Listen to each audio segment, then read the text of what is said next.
No ar, um programa que mostra, divulga e debate o terceiro setor, dando voz à solidariedade e construindo a cidadania. Observatório do Terceiro Setor, o olhar da cidadania, com Joel Scala. Boa tarde, eu sou Joel Scala e começa agora mais um programa Observatório do Terceiro Setor, o olhar da cidadania. No programa de hoje vamos falar sobre o Dia da Mulher e o racismo que existe na sociedade brasileira. O Dia Internacional da Mulher foi criado para debater os temas de relevância da mulher na sociedade e combater o preconceito e a discriminação racial. Para falar sobre esse tema, nós convidamos Carmen Dora Freitas Ferreira, advogada e presidente da Comissão de Igualdade Racial da OAB São Paulo. Boa tarde, Carmen. Obrigado pela sua presença. Boa tarde, Joel. Boa tarde, ouvintes. Um abraço ao pessoal lá de Salvador. Um abraço a todas as mulheres que são lutadoras, todas as mulheres que são formadoras de opinião, as mulheres, desde as mais simples até aquelas que ocupam os mais altos escalões. E nós estamos aqui em mais esse dia de luta, em que nós rememoramos aquelas trabalhadoras que foram queimadas porque defenderam os direitos das mulheres, e nós estamos aqui para relembrar esses fatos, falar um pouco sobre a trajetória das mulheres, os avanços que nós temos conseguido e continuar reivindicando o respeito à dignidade humana. Boa tarde a todos, um abraço no coração e sucesso. Carmen, além de comemorar a data, a mulher negra no Brasil ainda é muito discriminada. O que é necessário para que a gente acabe com essa situação?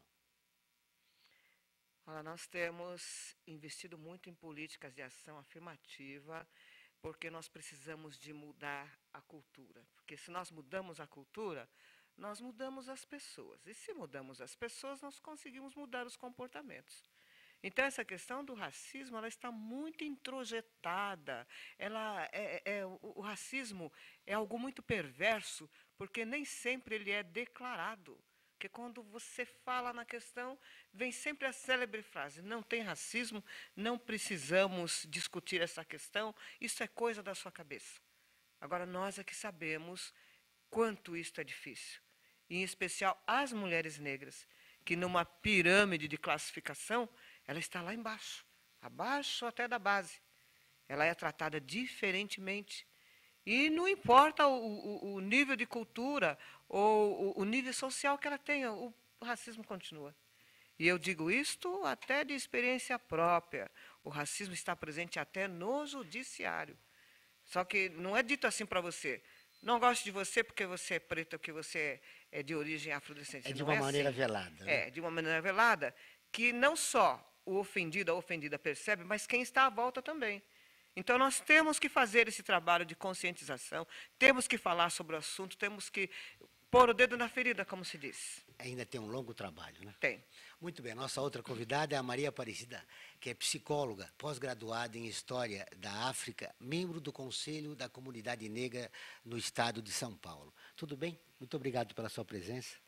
Tudo bem, boa tarde a todos e todas. É um prazer estar aqui. Sobre agora, nos últimos momentos, que você gosta de ser chamada de Cidinha.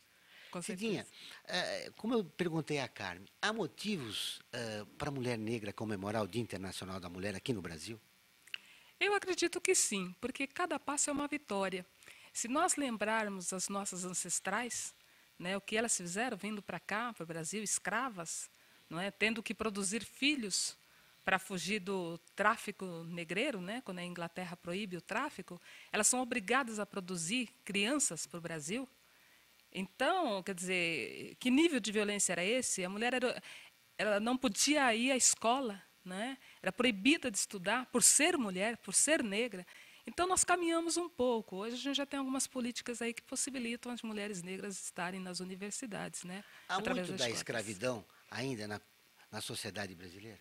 Sim, ela está enraizada, né? Então, é um conceito que veio para cá, né, com o tráfico, veio também um jeito, um modo de tratar essas pessoas que eram diferentes da Europa, né? A Europa eurocêntrica, branca, olhos claros, né?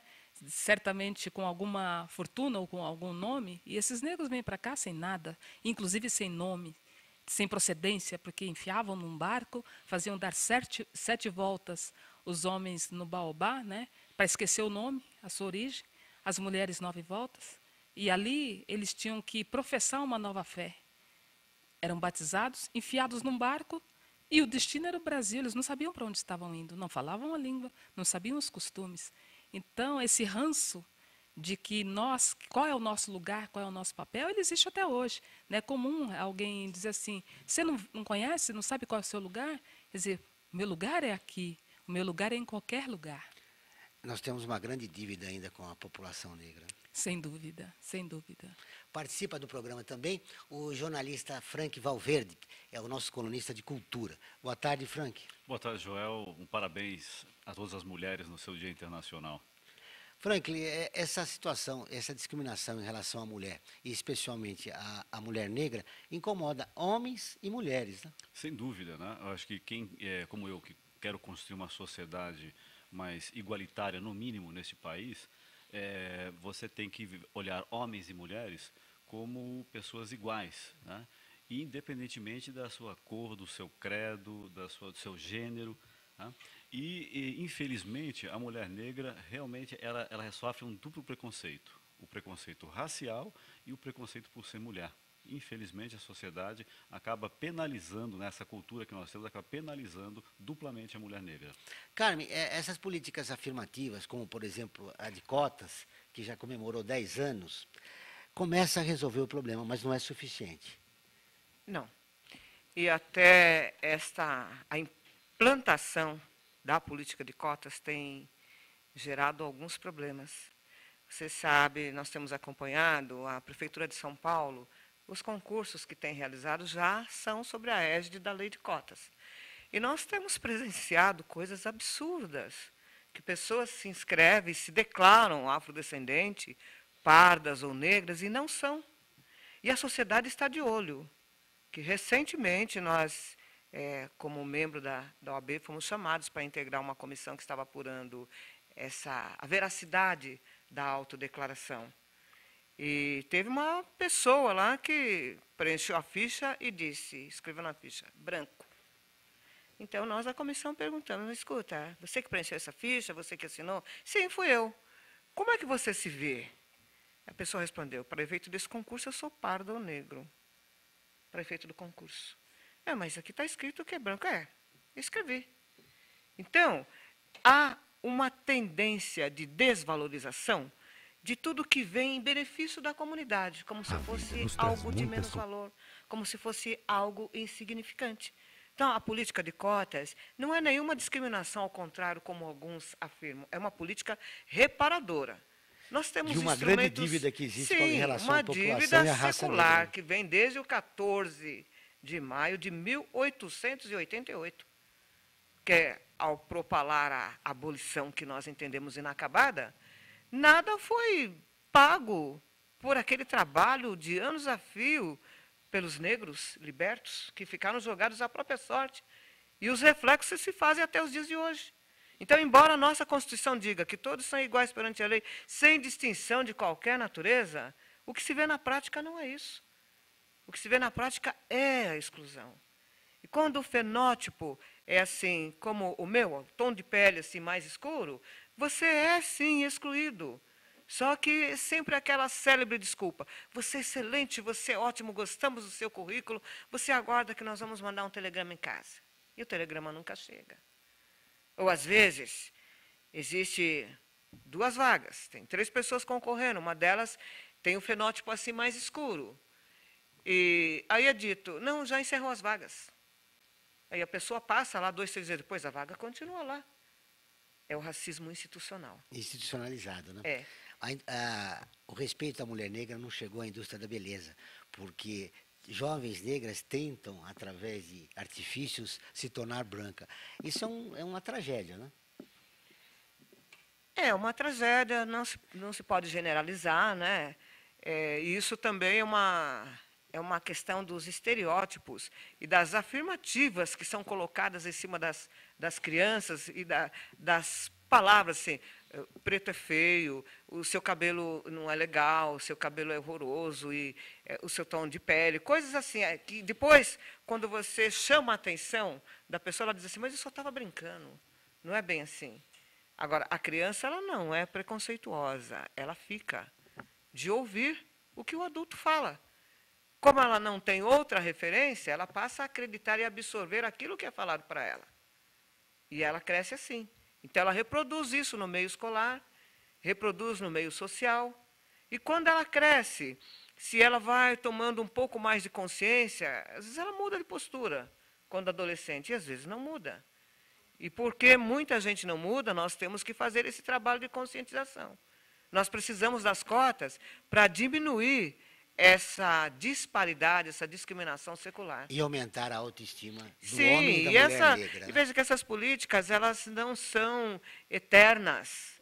É até que tenhamos uma equidade. Quando nós olharmos, assim, nas empresas, nos shoppings, nos bancos, nas direções, e você vê mais pessoas negras, então nós teremos atingido o objetivo, não precisa mais de cotas. A sociedade está começando a mudar. Sim. Nosso programa, participe do nosso programa enviando para a Natália ou a Fernanda através do WhatsApp 011 9507 71295. Repetindo, 9507 71295. Ou postando a sua pergunta ou comentário em nossa página no Facebook, facebook.com/Observatório Tressetor. Vamos para o intervalo e voltamos dentro de instantes. Observatório do Terceiro Setor.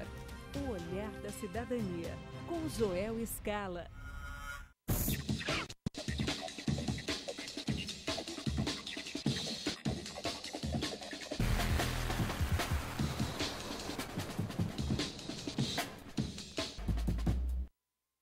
O Observatório do Terceiro Setor é uma plataforma de mídia que desde 2012 se dedica a mostrar o trabalho das entidades de interesse social.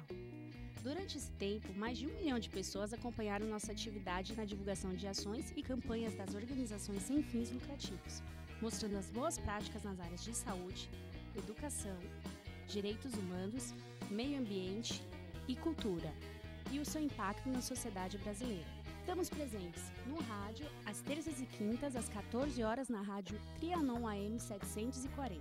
E na TV, às quartas-feiras, à meia-noite, na TV aberta de São Paulo, nos canais 9 da NET, 8 da Vivo Fibra e 186 da Vivo. E na internet, com um portal e perfis no Facebook e no Instagram. Hoje, já contamos com um acervo de mais de 15 mil minutos de gravação, com cerca de 400 personagens que fazem a diferença no terceiro setor. E atingimos mais de 40 países. Observatório do Terceiro Setor, o olhar da cidadania.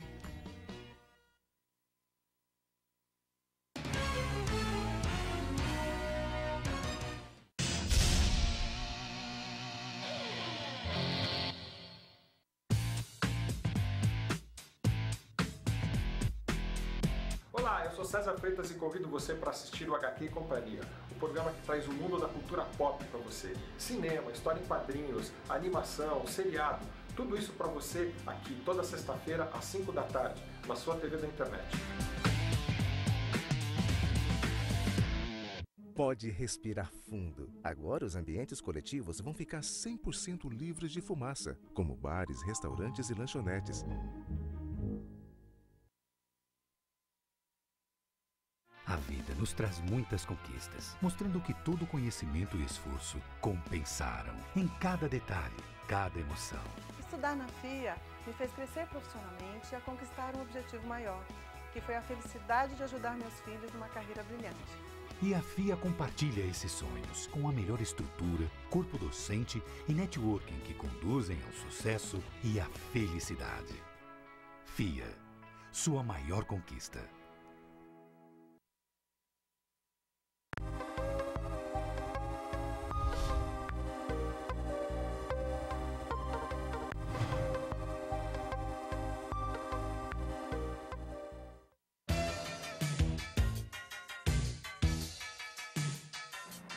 Eu sou o Ronaldo Luiz, jornalista e apresentador do Agropapo aqui na UTV. E quero convidá-lo para você acompanhar o Talk Show do Agronegócio todas as terças e quintas, das 11 às 11h30 da manhã, aqui na TV da internet.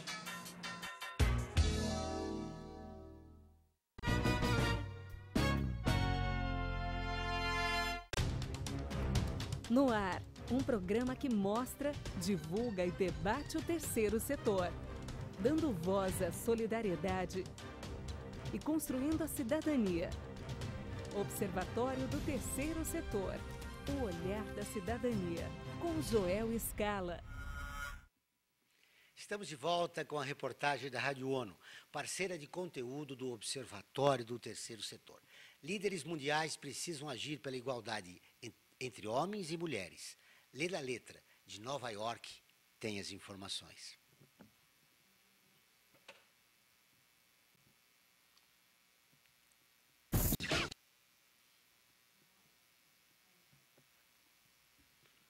Planeta 50-50 até 2030, um passo decisivo pela igualdade de gênero, é o tema do Dia Internacional da Mulher, que está sendo celebrado esta terça-feira, 8 de março. A meta das Nações Unidas é conseguir que até 2030 todas as mulheres, meninas, homens e meninos tenham direitos iguais. A diretora executiva da agência da ONU está fazendo um apelo aos líderes mundiais. Em entrevista à Rádio ONU, Phumzile Mlambo-Ngcuka explicou ser necessário definir as estratégias para que a igualdade de gênero seja alcançada. About making the strategic decisions about what is how can we make sure that a chefe da agência da ONU citou como exemplo a importância de se trabalhar pelo fim da exclusão econômica das mulheres. Isso precisa ser feito em conjunto entre governos, setor privado e comunidades. Já o secretário-geral da ONU, Ban Ki-moon, afirmou que continua chocado quando os direitos das mulheres são negados. Ele listou várias medidas que tomou nos últimos 9 anos desde que assumiu o cargo. Entre elas está a criação da campanha Eles por Elas, que promove a participação dos homens na luta contra a desigualdade. Mais de 700 mil homens já assinaram um marco na internet. Ban Ki-moon pede engajamento sólido e corajoso para que a igualdade de gênero exista em todo o mundo. Por sua vez, a atriz e embaixadora da ONU Mulheres Brasil, Camila Pitanga, gravou um vídeo pedindo consciência, igualdade salarial e fim do assédio sexual. Você, homem, mulher, sociedade, governo, é capaz de me dar esse presente? Reconhecer verdadeiramente que temos todos e todas os mesmos direitos? Que esse dia te estimule a perceber e mudar isso? Se sim, eu agradeço desde já em nome de todas nós. Camila Pitanga está sugerindo a todos que utilizem nas redes sociais a hashtag Troco Presente por Igualdade. Da Rádio ONU, em Nova York, Lê da Letra. Muito bem. Não há igualdade de gênero, não só no Brasil, mas no mundo todo. Que políticas públicas são necessárias, Cidinha, para nós começarmos a mudar esta realidade? Bom, eu acredito que tem muita coisa para ser feita, tem muitas... algumas coisas elas dependem fundamentalmente de leis.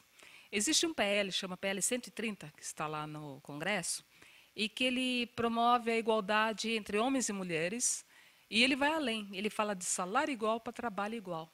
Nós, mulheres, ainda ganhamos em torno de 56% menos que o homem. E as mulheres negras, as que estão lá embaixo, né? Então, suponhamos que numa mesma atividade um homem ganhe 1.000, né? Uma mulher branca vai ganhar 1.200, um homem branco está ganhando o 1.000, um homem negro 800 e uma mulher negra vai estar ganhando 500. Então, é mais ou menos isso que acontece. Então, esse PL ele é importantíssimo e a aprovação dele depende única e exclusivamente dos nossos senadores e deputados que estão lá, mas do povo, de fazer pressão para que ele vingue, porque lei, se não tiver ninguém cobrando, indo atrás, ela também é só uma letra morta, né? E nós precisamos disso. Isso vai fazer com que a autoestima das mulheres, e sobretudo das mulheres negras, que são, na sua maioria, também chefes de família, são elas que cuidam dos filhos, da casa, não é? De um modo geral, que promovem a educação. Então, como que ela pode adquirir um livro para a criança estudar se ela não tem verba, ela não tem renda, ela não consegue alimentar esse filho, não é? Então a sociedade reclama de uma violência, mas que também não dar a oportunidade igual é uma violência contra as mulheres, não é? O que fazer para estimular a mulher negra e a jovem da periferia que tem, como você disse, poucas oportunidades e quando tem, recebe um salário menor do que uma mulher branca? O meu conselho é sempre não desista nunca, porque em algum momento, em algum lugar, tem sempre mulheres trabalhando por isso, né? Eu mesmo faço parte de algumas ONGs, sou fundadora de algumas ONGs, e que trabalham nessa direção. Nós temos um trabalho forte junto ao OAB também, né? A OAB é nossa parceira, e nestes eventos, encontros, seminários, oficinas de autoestima, a gente estimula essas mulheres, a gente dá indicação de curso, nós promovemos também essa formação, não é? Porque às vezes é uma formação continuada.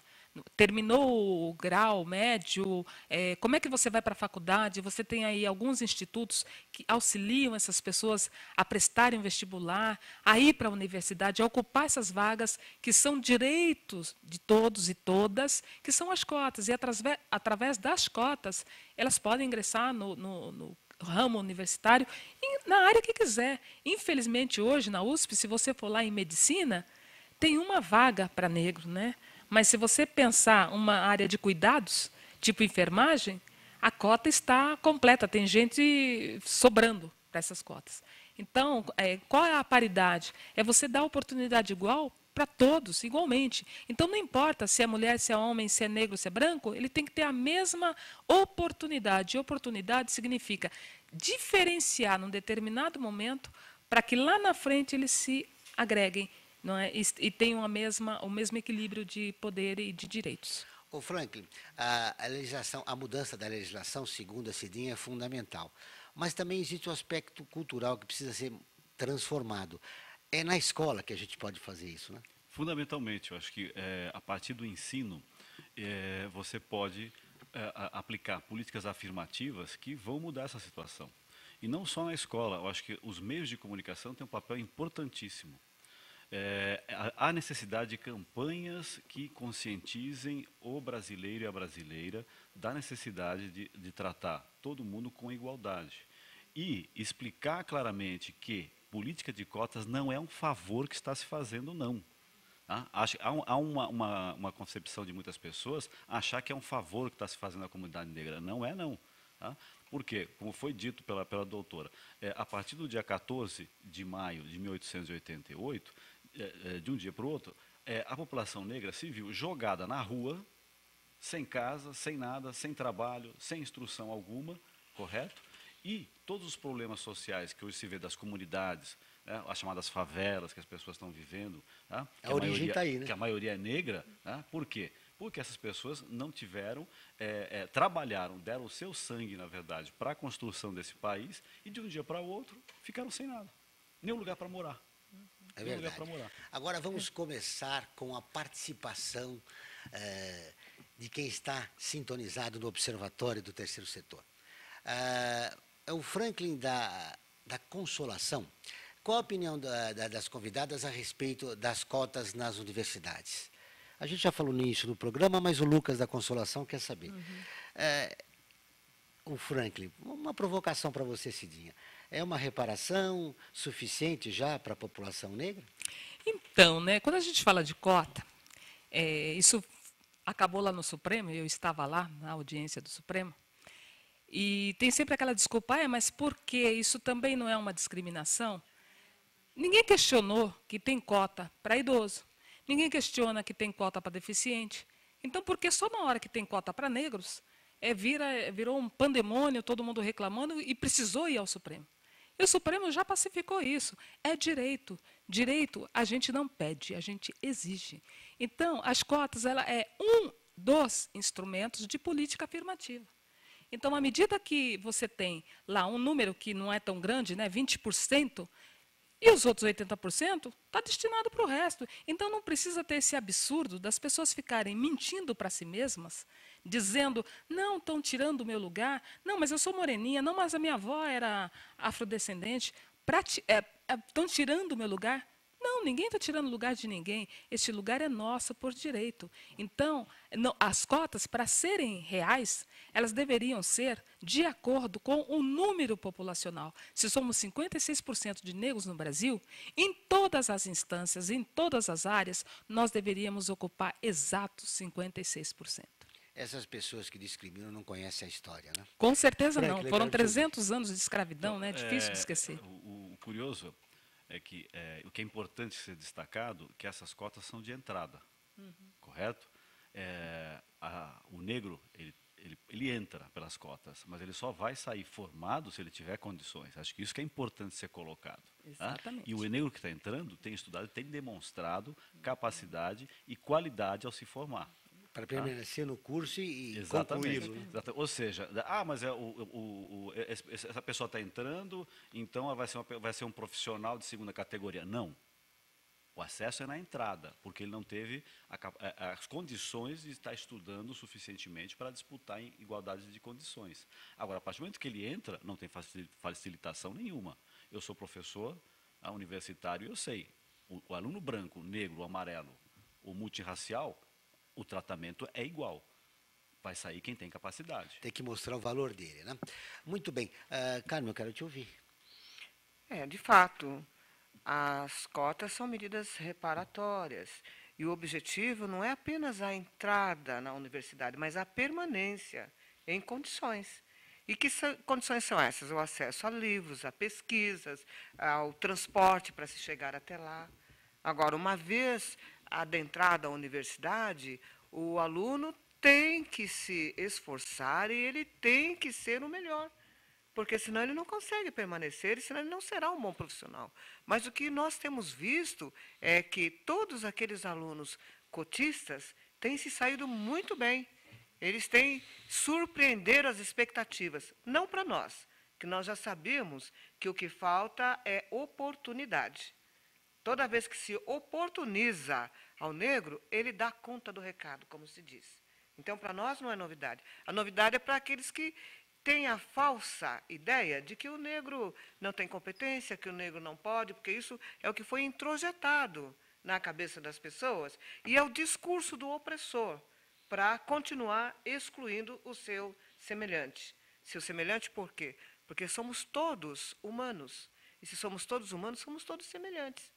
Então, se o nosso ordenamento jurídico não faz qualquer distinção, e nem o nosso ordenamento divino, por que é que o homem tem que fazer essa distinção?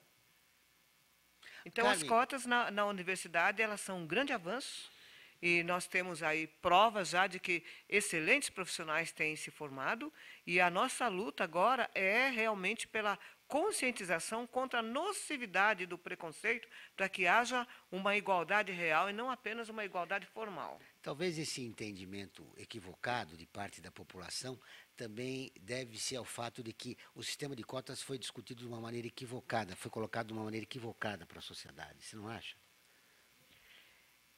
Não acho que foi assim equivocado. O problema é, como eu disse no começo, todo benefício que vem para melhorar a situação do povo negro incomoda. Por que incomoda? Porque os opressores querem continuar levando vantagem em cima do seu semelhante. Então, aquela sensação de eu posso, eu mando, você tem que ser meu serviçal, isso ainda predomina. E com muita força. Não se pode generalizar. Não são todos que são assim. Mas, tendo oportunidade, o discriminador, o racista, sempre faz isso. Então, são estas pessoas que não querem. Veja só, faz uns 15 dias teve uma discussão em Americana por conta de se decretar o 20 de novembro feriado ou não. Então, chegaram-se os argumentos mais absurdos para não se votar o 20 de novembro. E aí, por fim, queremos saber a opinião da OAB. A OAB já havia se manifestado em caso semelhante e que isso não atrapalha em nada. Se todas as outras etnias reverenciam os seus heróis, os seus príncipes... Por que não a raça negra também fazê-lo? Então, é isso. Então, a opinião da OAB pesou muito nessa decisão. E nós sabemos que o feriado foi votado, em segunda votação, mas foi votado. Isto é uma das reparações. Muito bem. É uma política afirmativa. Nós vamos para o intervalo e voltamos dentro de instantes. Aguardem. Observatório do Terceiro Setor. O olhar da cidadania. Com Joel Scala.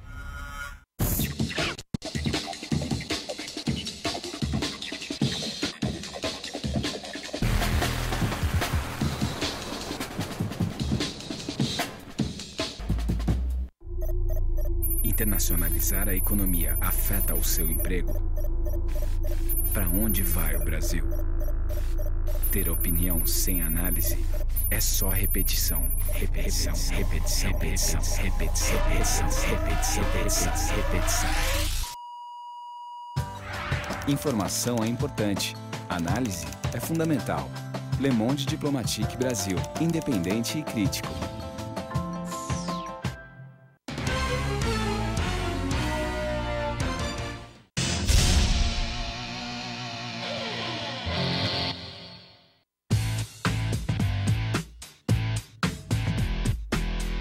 Olá, eu sou César Freitas e convido você para assistir o HQ e Companhia, o programa que traz o mundo da cultura pop para você. Cinema, história em quadrinhos, animação, seriado, tudo isso para você aqui toda sexta-feira às 5 da tarde, na sua TV da internet.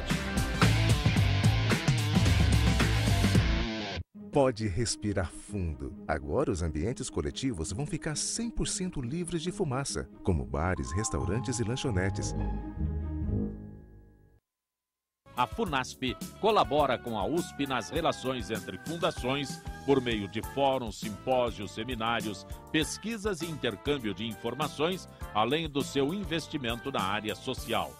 Para melhores informações, entre no nosso site www.funasp.org.br. FUNASP, um marco entre o universo acadêmico e a sociedade.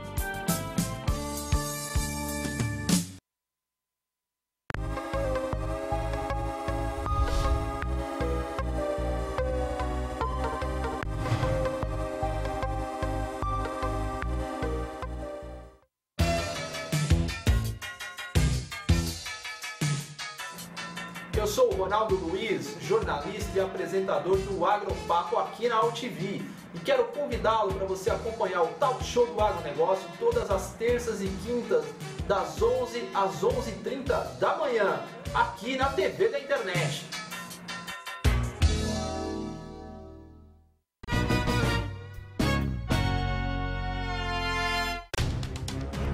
No ar, um programa que mostra, divulga e debate o terceiro setor, dando voz à solidariedade e construindo a cidadania. Observatório do Terceiro Setor, o olhar da cidadania, com Joel Scala. Muito bem, voltamos com o Observatório do Terceiro Setor, o olhar da cidadania. Agora vamos falar em cultura com o jornalista Frank Valverde. Frank, quais são as novidades dessa semana? Hoje eu trouxe várias novidades ligadas à mulher. Já que é o Dia Internacional da Mulher, todas as dicas que eu tenho para passar para os nossos ouvintes e espectadores é sobre as mulheres. A primeira delas é um show com duas mulheres, Tetê Espíndola e Alzira E, a sua irmã. Duas músicas, duas cantoras do Mato Grosso do Sul. Elas vão fazer um show a partir de hoje até sexta-feira, sempre às 19 horas, na Caixa Cultural. A Caixa Cultural fica na Praça da Sé, número 111. O show é gratuito, basta só você um pouquinho antes passar lá e retirar o ingresso. Outra dica também gratuita é a Mostra Cultural de Filmes da Maya Deren. Maya Deren é uma cineasta de vanguarda americana dos anos 40. Ela nasceu na Ucrânia e, muito pequenininha, migrou para os Estados Unidos. E ela sempre foi uma mulher que investiu no cinema, né? Então, uma das cineastas. E está sendo feita agora uma mostra em homenagem a ela. As sessões, sempre às terças, quartas e sextas, durante esse mês aqui de março, acontecem na Biblioteca Mário de Andrade, que fica na Rua da Consolação, próximo lá da Xavier de Toledo, né, na biblioteca, e as pessoas podem lá conferir essa mostra de cinema. E tem também uma mesa redonda que vai acontecer no próximo sábado, no Memorial da Resistência, que fica lá no Largo General Osório, que vão reunir 3 ex-presas políticas, tá? que vão contar sobre o papel da mulher na resistência da ditadura militar e o papel dessa mulher hoje na chamada luta pelo ativismo feminino. Tá? De que forma que a luta das mulheres está sendo levada nos dias de hoje. Vão estar presentes a Dulce Muniz, a Maria Auxiliadora Arantes, conhecida como Dodora, e a Rose Nogueira, né, jornalista, nossa colega, que vai estar participando. Que deve estar aqui na semana que vem, que vai participar aqui do nosso programa. Então, nossa colega também de Observatório do Terceiro Setor. A entrada também é grátis, né? Fica no Largo General Osório, 66, e a mesa redonda será no sábado, dia 12 de março, às 14 horas. E, para finalizar, eu tenho uma homenagem às mulheres, né?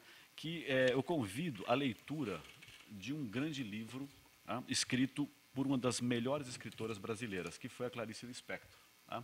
O livro é A Hora da Estrela, um livro de 77, que foi lançado um pouquinho antes da morte da Clarice, e que, em 85, virou um filme, também dirigido por uma outra mulher, que foi a Suzana Amaral, e que teve a participação da atriz Marcela Cartacho, numa interpretação ímpar, tá?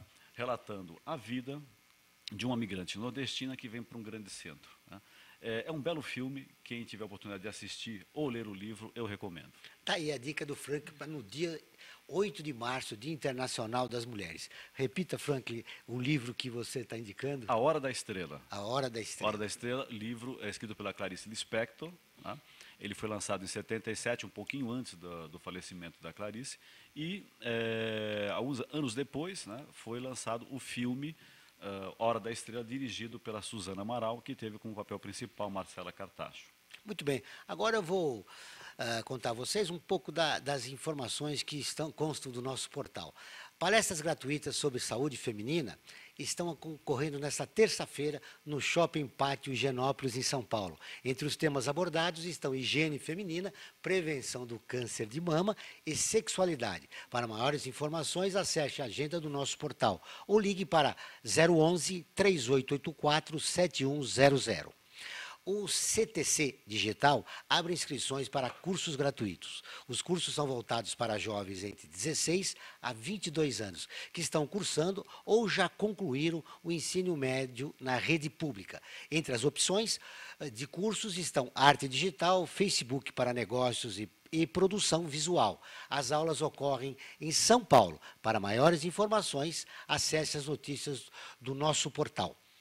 Novo guia traz vagas nas periferias. O guia foi criado pela Agência Mural de Jornalismo das Periferias e mapeia as oportunidades de emprego nas regiões periféricas da Grande São Paulo. O objetivo é aumentar a qualidade de vida das pessoas, promovendo o desenvolvimento da economia local e melhorando os níveis de mobilidade urbana na região.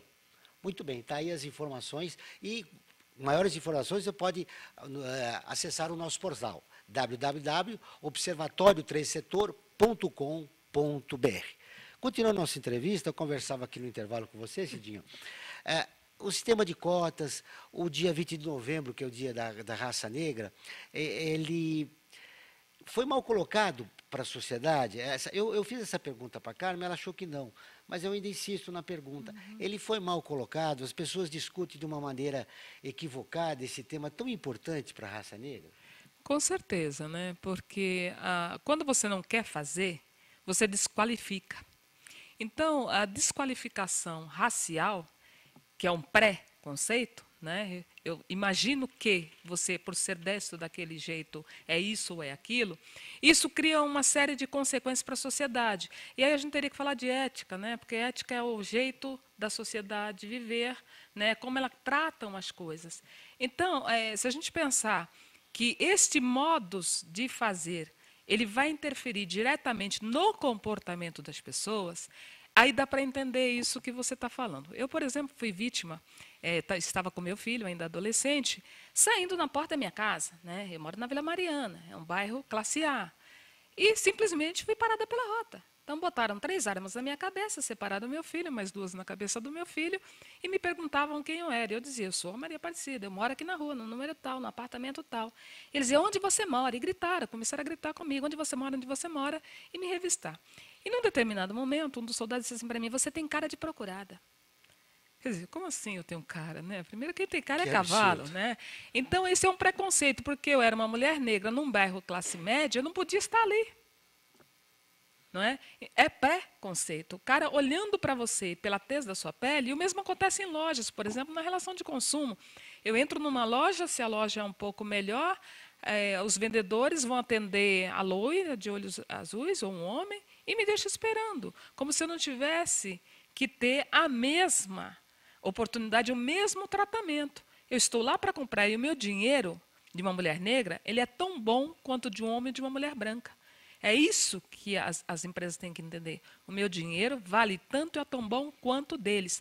E se nós fizermos uma experiência, considerando que somos 56% da população, e só comprássemos em lojas onde tivessem negros gerentes, né, onde o dono fosse negro, a gente quebraria metade do mercado.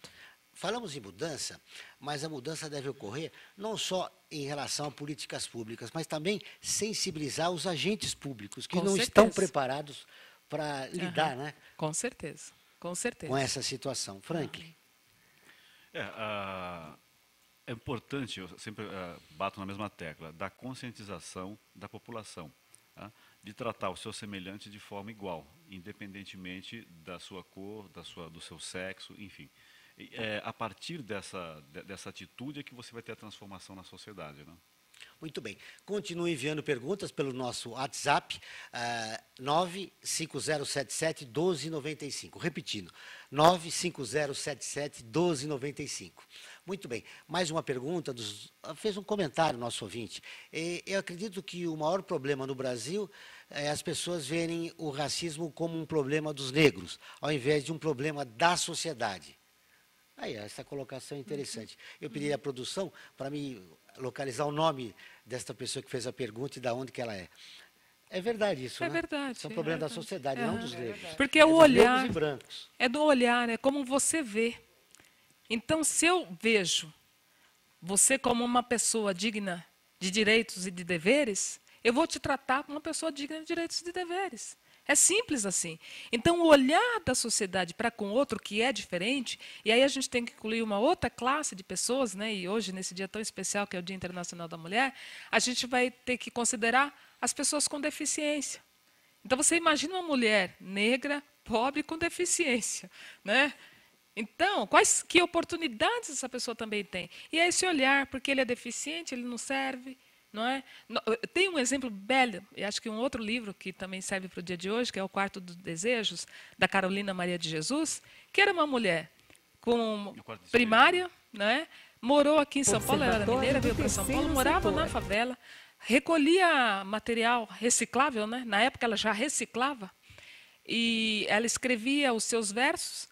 Um belo dia, um jornalista chamado Adalto descobre esses escritos. Adalto Dantas. Adalto Dantas, que foi presidente do sindicato dos jornalistas. E publica o livro dela hoje está em mais de 15 países. Quer dizer, uma mulher, uma favelada, uma negra favelada. Então, é oportunidade, isso que a gente está falando é o olhar. Quer dizer, quando ele, um homem branco, vê aqueles versos, ele não olha para a cor dessa mulher, ele vê uma obra de arte. Ele vê uma literatura interessante e se propõe a publicá-lo, não é? Tem outro livro dela também publicado de grande venda. Então é isso, a sociedade tem que nos olhar como iguais, como está pregonizado na Constituição, como disse a doutora Carmen. A pergunta é do Fabiano do Morumbi, o Carmen. É um problema da sociedade brasileira, não da raça negra para resolver isso. Seria mais extensa, não é só a sociedade brasileira. É a sociedade mundial, porque o preconceito está presente não só no Brasil, fora do Brasil também. Só que, ultimamente, ele tem aflorado com muita veemência aqui no Brasil.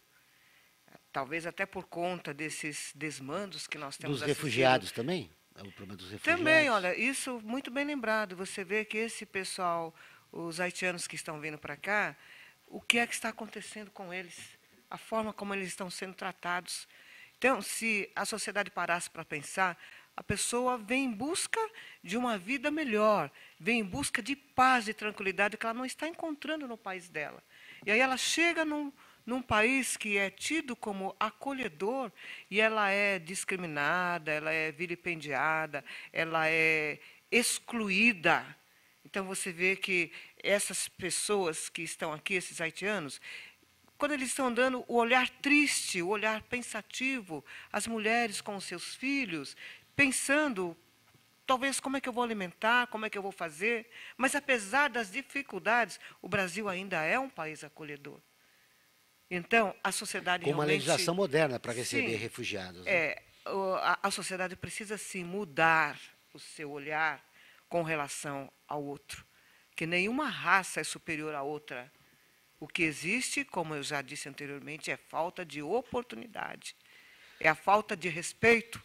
E a nossa Constituição ela é muito taxativa, quando ela prevê lá o direito à dignidade humana, que está no seu artigo 1º, no inciso 3º. Quando ela fala de dignidade humana, ela está falando de você ser respeitado, você ter um lugar para morar, você ter um trabalho digno, você ter a comida, você ter meio de transportes, você ter roupas para vestir.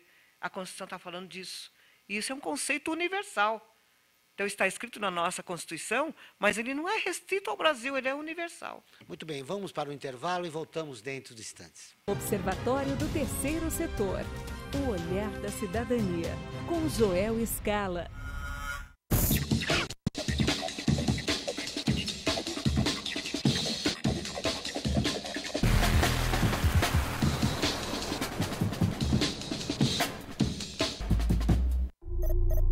Internacionalizar a economia afeta o seu emprego? Para onde vai o Brasil?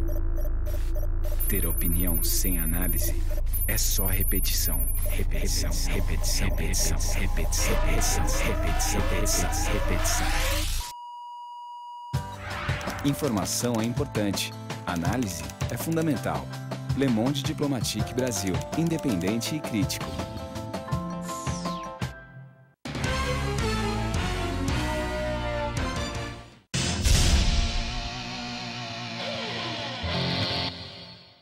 O Observatório do Terceiro Setor é uma plataforma de mídia que desde 2012 se dedica a mostrar o trabalho das entidades de interesse social.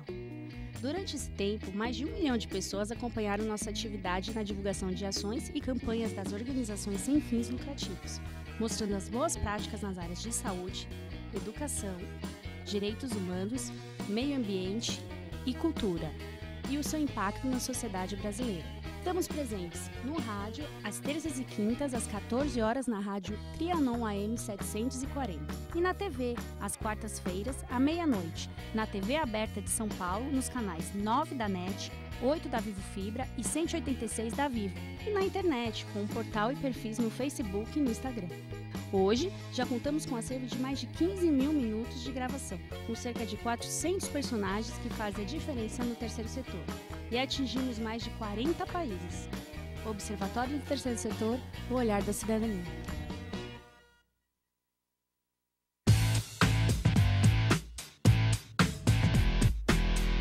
Olá, eu sou César Freitas e convido você para assistir o HQ e Companhia, o programa que traz o mundo da cultura pop para você. Cinema, história em quadrinhos, animação, seriado, tudo isso para você aqui toda sexta-feira às 5 da tarde, na sua TV da internet.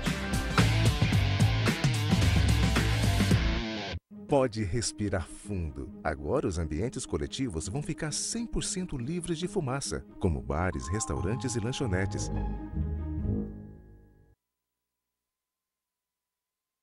A vida nos traz muitas conquistas, mostrando que todo conhecimento e esforço compensaram em cada detalhe, cada emoção. Estudar na FIA me fez crescer profissionalmente e a conquistar um objetivo maior, que foi a felicidade de ajudar meus filhos numa carreira brilhante. E a FIA compartilha esses sonhos com a melhor estrutura, corpo docente e networking que conduzem ao sucesso e à felicidade. FIA, sua maior conquista.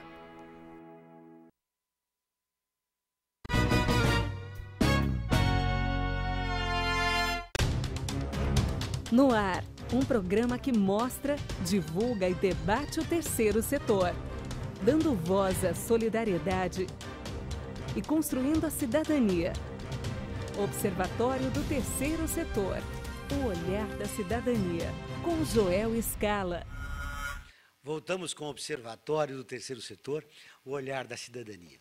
Continuamos com a nossa campanha Eu Me Importo, que visa chamar a atenção para assuntos importantes da atualidade e que já alcançou mais de 600 mil pessoas. E o tema da imagem que estamos divulgando agora é Eu me importo com as mulheres vítimas de violência. E você? De acordo com os últimos dados do IBGE, a cada ano, aproximadamente 1.200.000 mulheres são vítimas de violência no país. Saiba mais nas nossas redes sociais, facebook.com/Observatório Terceiro Setor e instagram.com/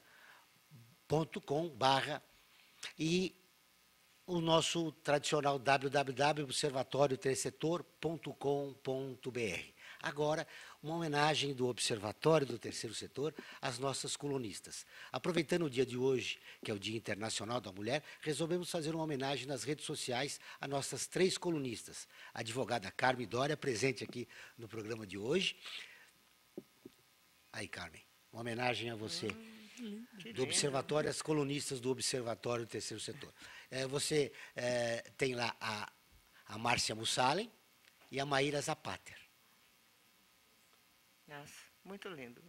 Muito bem, em homenagem ao Dia Internacional da Mulher, nosso registro a 3 mulheres combativas que na sua área, no seu setor, elas lutam pela igualdade de gênero.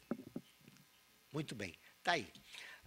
Continuando com o programa, nós conversamos aqui no intervalo, eu vi que você e o Franklin falavam a respeito do problema da discriminação, contando casos. Cidinha, mais exemplos da discriminação da mulher negra que sofre? Olha, muito. São tantos. Se a gente pensar na área da saúde, quando a mulher vai ter o filho, que é um momento sublime, ela fica lá, largada naquele hospital, não dão uma injeção para dilatação, porque dizem, você não quis, então, né? Que direito tem essa pessoa, esse enfermeiro, enfermeira, né? Ou médico, de dizer se ela tem ou não direito, é pela cor. A gente tem problema sério, né, com mulheres vítimas de violência, que chegam no hospital, às vezes fez um aborto ali, né, em condições precárias, chega lá morrendo de dor e aquela pessoa diz que vai ou não decidir pela vida dela, vai ou não dar uma medicação para aplacar a dor. Você não fez? Então assuma. Quer dizer, são tantas coisas. As mulheres que moram nas periferias, nas favelas, que são vítimas de violência, né? Eu faço um trabalho com as promotoras legais populares, são mulheres vítimas de violência, e os dados dizem, né, da Fundação Perseu Abramo, que 80% das mulheres vítimas de violência também são mulheres negras, estão aí nas periferias que ninguém vê, são invisíveis. Quer dizer, nós temos que pensar num conjunto de mulheres, né? 8 de março, que mulher é essa que nós estamos falando, né? É da mulher que mora no Morumbi, em Alphaville, ou estamos falando da mulher que mora em Paraisópolis, dessa mulher que sai de manhã, acorda às 4, faz a comida, arruma a casa, deixa a roupa dos filhos pronto para ir para a escola, apanha 2 ônibus, 3 ônibus, vem em pé nesse ônibus porque não tem onde sentar, chega no trabalho, cumpre a sua jornada, sai do trabalho cansada, passa no mercado, pega alguma coisa, chega em casa, vai fazer janta, vai lavar roupa, vai cuidar do marido, vai cuidar dos filhos. É a primeira que levanta, a última que deita.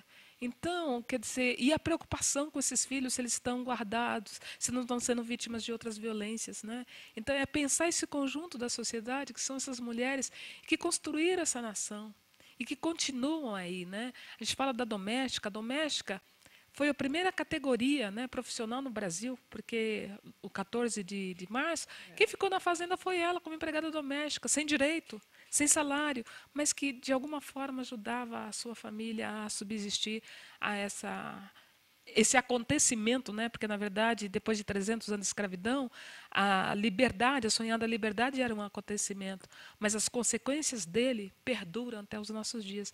Então, é isso que a gente tem que pensar nesse dia, refletir sobre isso e pensar que essa reflexão é extremamente poderosa, porque são instrumentos, né? Aqui e ali a gente vai falando e as pessoas vão começar a repensar os seus modelos, modelo de sociedade, inclusive. Precisamos repensar realmente uma nova sociedade. Aí temos mais uma participação de ouvinte. A Leila de Cotia. Gostaria de saber dos convidados a opinião sobre o negro na mídia. Ainda continuam só como empregados, motoristas e escravos? Porque eu nunca vi um negro numa propaganda de carro, por exemplo. Franklin, é verdade. É raro, né? Não é que não exista. Você vê um número muito limitado de negros na publicidade. Em geral, quando eles aparecem, porque eles são atletas ou porque eles são músicos, né? São artistas. E aí, então, acabam, digamos que, emprestando o prestígio que esse profissional tem na sua atuação, seja ele como esportista, seja ele como um artista, para o produto que ele está propagandeando. Essa raridade reflete a discriminação Sim. e o preconceito, né? É verdade. Carmen. É verdade. Reflete. A mulher negra, quando dá um pouco mais de destaque, é no carnaval, quando o que prevalece é mostrar o corpo nu, pintado, né, como é o caso da Globeleza, mas fora desse espaço não se mostra a mulher, e não se mostra ela bem vestida, e embora negros e negras sejam consumidores, embora sejamos 56% da população, há uma invisibilidade quanto à nossa etnia como consumidores. Você não vê uma negra estampada num sabonete. Há muitos anos atrás apareceu uma imagem, era da Thaís Araújo, se não me engano, né? Mas nunca mais se falou. E a população negra também toma banho, também usa sabonete todos os dias, lava as mãos. E por que não? Existe um trabalho de conscientização nesse aspecto, né, para que haja uma inserção maior na mídia, até um pedido a nível institucional, nível de governo estadual, municipal, federal, para investir nessa questão. Porque é a educação, você introjetar de maneira positiva os benefícios, você consegue conscientizar. Muito bem, eu quero agradecer as perguntas enviadas pelos nossos ouvintes e espectadores, mas não vai dar para ler todas, e a gente vai procurar no observatório uma maneira de contemplar as perguntas. Muito obrigado pela participação de todos. 30 segundos para as considerações finais dos nossos convidados. Franklin, boa tarde. Boa tarde. Mais uma vez semana. eu dou os parabéns às mulheres pelo Dia Internacional e volto a dizer que nós só teremos um país melhor quando negros, brancos, amarelos, multirraciais se encarem como pessoas iguais, sem diferenças. Cidinha. Eu quero agradecer imensamente o convite, foi muito bom estar aqui com vocês, aqui no estúdio também, com os ouvintes, né, com quem vê pela internet. É um espaço de poder, esse é um espaço poderoso, então eu agradeço muito essa oportunidade, espero poder dialogar outras vezes, né, eu acho que esse dia é um dia muito importante para todas as mulheres. É um bom espaço, mas é um direito das mulheres negras. Com certeza, obrigada. Carmen. Mais uma vez, eu quero agradecer e dizer da minha felicidade. Me sinto muito honrada em fazer parte dessa equipe de pessoas valorosas e batalhadoras, que é a equipe da Resistência Positiva, sob o seu comando. Então, a Ordem dos Advogados do Brasil, pela sua comissão de igualdade racial que eu presido, também fica muito honrado e agradeço o convite. E, mais uma vez, quero desejar aqui muito sucesso para todas as mulheres, que sejam todas elas abençoadas e que esse nosso trabalho continue, porque nós sonhamos com a verdadeira cultura de paz que nós estamos construindo. E nós vamos conseguir. Para encerrar o programa, eu gostaria de ler aqui uma poesia da Jennifer Nascimento. A fonte do texto é do site Blogueiras Negras. Antítese. Pediram um corpo escultural? Eu não tinha. Quiseram uma mulher ignorante? Eu já tinha lido o suficiente para me proteger. Sugeriram que eu não opinasse em assuntos de homem? Eu nunca consenti a calar. Disseram que eu fosse esposa? Eu nunca quis casar. Discursaram que as mulheres são frágeis? Eu não tive tempo para exercitar fragilidades. Orientaram que não frequentasse em bares? Eu não pude negar as esquinas. Quiseram controlar o meu jeito de vestir e falar? Eu não vi sentido em deixar de seguir as minhas vontades. Apostaram que eu teria um subemprego? Eu vislumbrei mais distante. Observatório Terceiro Setor, o olhar da cidadania fica por aqui. Voltaremos na próxima semana. Até lá. No ar, um programa que mostra, divulga e debate o terceiro setor, dando voz à solidariedade e construindo a cidadania. Observatório do Terceiro Setor. O olhar da cidadania. Com Joel Scala.